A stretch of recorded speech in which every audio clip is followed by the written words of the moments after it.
Assalamualaikum warahmatullahi wabarakatuh. Perkenalkan, nama saya Febrianti Rahma dengan NIM 12 12 11 01 23394. Baiklah, pada hari ini saya akan melaksanakan ujian akhir dari dosen pengampu Bapak Kemas Muhammad Gilang. Baiklah, dari soal pertama, jelaskanlah sistem kekerabatan, perkawinan, kewarisan, dan penyelesaian permasalahan dari masyarakat hukum adat Minang, Melayu, Jawa, dan Batak. Jelaskan satu persatu. Nah, baiklah, saya akan menjelaskan tentang sistem kekerabatan. Yang pertama itu tentang sistem kekerabatan Batak, di mana Batak itu menganut sistem kekerabatan patrilineal, yaitu anak menghubungkan diri dengan ayah berdasarkan garis keturunan laki-laki, di mana dalam patrilineal ini keturunan dari bapak dinilai mempunyai kedudukan yang lebih tinggi dan mendapatkan hak yang lebih banyak. Nah, kemudian di adat Minang itu menganut hukum kekerabatan, sistem kekerabatan matrilineal, yaitu anak menghubungkan diri dengan ibunya dan juga menghubungkan diri dengan kerabat ibu secara unilateral. Kemudian Jawa Melayu menganut sistem kekerabatan parental, di mana anak itu menghubungkan diri dengan kedua orang tuanya dan juga menghubungkan diri dengan kerabat ayah dan ibu secara bilateral. Kemudian sistem perkawinan. Sistem perkawinan Minang dan Batak menganut sistem perkawinan ekogami, di mana di sini artinya itu tidak boleh melakukan perkawinan antar sesuku. Contohnya itu sama suku tidak boleh. Nah, kemudian Melayu Jawa itu eleuterogami, di mana sistem perkawinan itu tidak mengenal larangan-larangan atau keharusan-keharusan seperti halnya dalam sistem eksogami. Nah, kemudian kewarisan dalam sistem Minang, dalam adat Minang itu tidak menganut azas bilateral, tetapi kewarisan yang mengenal ahli waris hanya dari keturunan ibu atau keturunan perempuan saja. Hal ini karena Minang itu menganut sistem kekerabatan matrilineal, yaitu keturunan yang diambil dari garis ibu. Nah, kemudian dalam adat Batak, khususnya adat Batak Toba adalah sistem patrilineal, di mana yakni sistem keturunan itu berdasarkan garis keturunan laki-laki atau bapak. Maka konsekuensi dari sistem patrilineal dalam pewarisan ini adalah anak perempuannya itu bukan sebagai bagian dari ahli waris dalam keluarga. Nah, kemudian dalam adat Jawa dan Melayu sama-sama menggunakan kewarisan, di mana para ahli waris mendapatkan bagian-bagian atau masing-masingnya itu pada suku Melayu pembagian warisannya itu setelah ahli waris itu meninggal. Kemudian penyelesaian masalah dari adat Minang. Adat Minang itu diselesaikan dengan cara musyawarah antara nenek mama atau kepala adat atau kepala suku. Nah, kemudian di Batak itu diselesaikan melalui musyawarah adat dan dikenal juga dengan Tungku Bakaki 3 bersama ketua adat dan pihak yang bersengketa. Kemudian Jawa diselesaikan melalui musyawarah atau mufakat bersama tetua adatnya. Dan kemudian Melayu itu diselesaikan dengan musyawarah mufakat bersama pemangku adat atau lembaga adat Melayu. Kemudian nomor 2. Baiklah, nomor 2 saya akan menjawab, yaitu jelaskan tahapan-tahapan yang harus dilalui dalam pelaksanaan perkawinan dari masyarakat adat Minang, Melayu, Jawa, dan Batak. Jelaskan satu persatu. Nah, baiklah, saya akan menjelaskan tentang tata cara perkawinan di suku Melayu. Nah, suku Melayu itu yang pertama adanya merisik, di mana merisik itu pihak laki-laki mendatangi orang terdekat, misalnya keluarga terdekat dari calon perempuan untuk mengetahui bagaimana watak atau gimana lebih jelasnya tentang sifat sang calon perempuan itu. Nah, kemudian yang kedua itu meminang. Setelah adanya kata sepakat, maka akan dilakukan upacara meminang. Orang tua calon pria itu bersama rombongan dari seorang pria itu pergi ke rumahnya seorang perempuan itu. Nah, kemudian nomor 3 itu mengantarkan tanda, di mana tanda itu dilakukan hari kelima atau hari keempat dari peminangan pihak laki-laki, dan yang mengundang kemudian yang di situ mengundang kerabat, saudara, tetangga ikut dalam acara tersebut. Nah, kemudian yang keempat, mengantar belanja, berarti berbelanja perlengkapan pernikahan seperti pakaian, seperti sejumlah uang dan benda-benda yang akan dibeli. Yang kelima itu menjemput.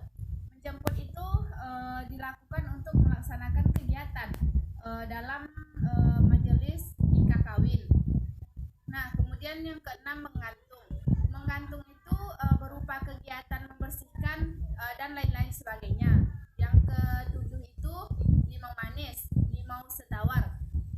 Limau manis atau limau setawar itu artinya setelah mencukur, seorang ibu atau yang bisa disebut juga mak andam itu mengelilingi calon pengantin perempuan sebanyak 3 kali dengan membawa buah kelapa yang dibentuk seperti puncak gunung dan dililit benang 5 warna.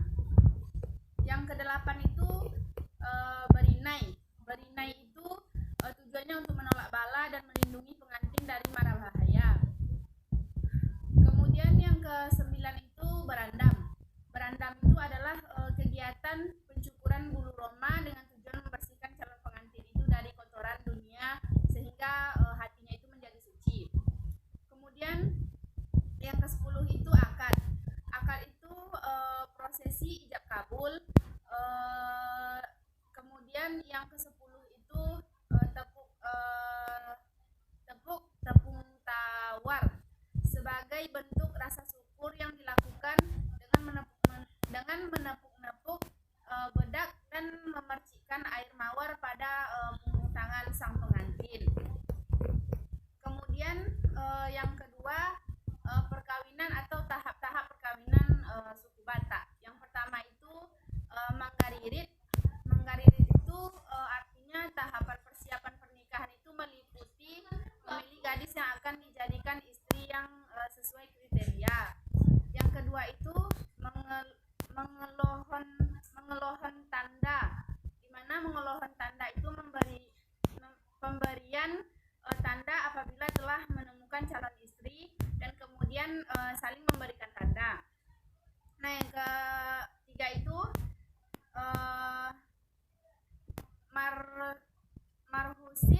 marhusib, di mana pihak laki-laki melamar perempuan yang akan menjadi bagian keluarga mereka dan dihadiri oleh keluarga dekat saja. Kemudian yang keempat itu marhata sinamot. Marhata sinamot itu artinya membicarakan beberapa jumlah sinamot dari pihak pria tentang hewan yang akan disembelih, beberapa banyak undangan yang akan disebarkan dan lain-lain sebagainya. Kemudian yang kelima itu pundun saud. Pundun saud itu berarti pihak kerabat atau pria akan mengantarkan ternak yang sudah disembelih itu untuk diterima oleh pihak istri. Nah, yang keenam itu martumpol. Martumpol itu disebut juga dengan acara pertunangan. Nomor 7 itu Martonggo Jawa. Martonggo Raja itu kedua pihak akan membahas prosesi adat hari H atau membahas hari pernikahan itu lebih lanjut. Kemudian yang kedelapan itu pemberkatan pernikahan dilaksanakan di gereja oleh para pendeta. Kemudian yang ke-9 itu pesta adat. Pesta adat itu disampaikannya doa-doa untuk kedua pengantin. Kemudian yang ke-10 itu dialog jual. Dialog jual itu jika pesta pernikahan di rumah pengantin wanita, maka dilaksanakan acara membawa pengantin wanita ke tempat pengantin pria. Nomor 11 itu ditaruhon. Jika pernikahan itu dilaksanakan di rumah pria, maka pengantin wanita itu dibolehkan pulang. Nah, kemudian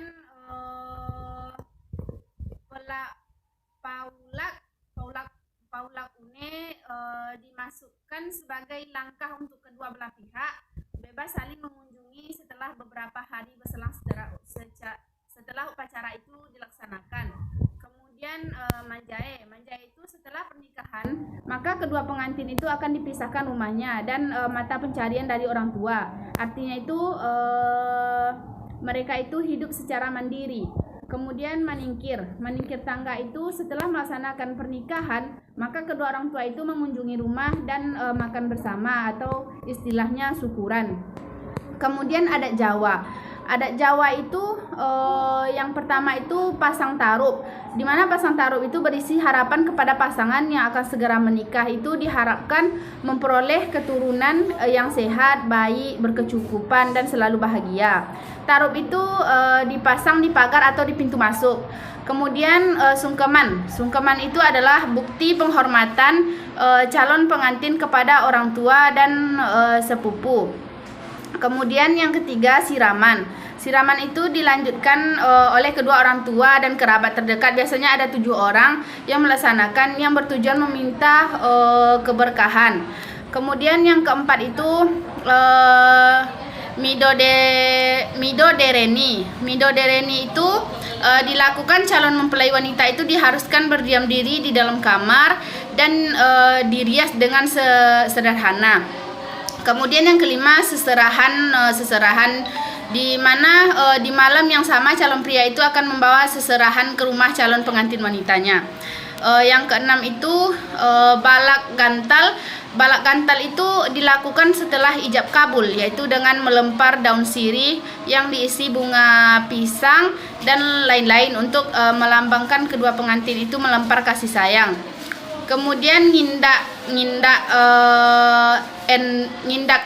endok, yaitu proses injakan telur yang berarti pengharapan untuk pengantin untuk mendapatkan keturunan dan tanda kesetiaan seorang istri.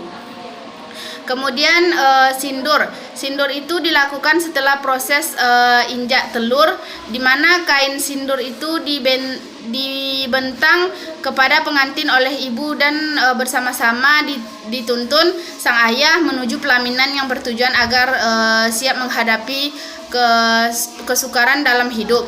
Kemudian kacar kacur, yaitu prosesi yang dilakukan mempelai pria dalam nomor 3 ini. Carilah artikel jurnal yang menjelaskan tentang keberfungsian lembaga adat di masyarakat adat Minang dan Batak atau Melayu dan Batak, kemudian dibaca secara mandiri dan jelas dalam video dengan menyebutkan judul, penulis, nama jurnal, lembaga yang menerbitkan dan volumenya berapa. Judul dari jurnal ini perubahan adat perkawinan pada masyarakat Melayu di lingkungan Pasiran, Kecamatan Perbaungan, Kelurahan Simpang 3 Pekan, Kabupaten Serdang Bedagai. Nah, kemudian penulisnya itu Selazel Vianas. Kemudian nama jurnalnya itu Jurnal Antropologi Sumatera dengan volumenya itu 16 dan lembaga yang menerbitkannya itu jurusan Pendidikan Sejarah Fakultas Ilmu Sosial Universitas Negeri Medan.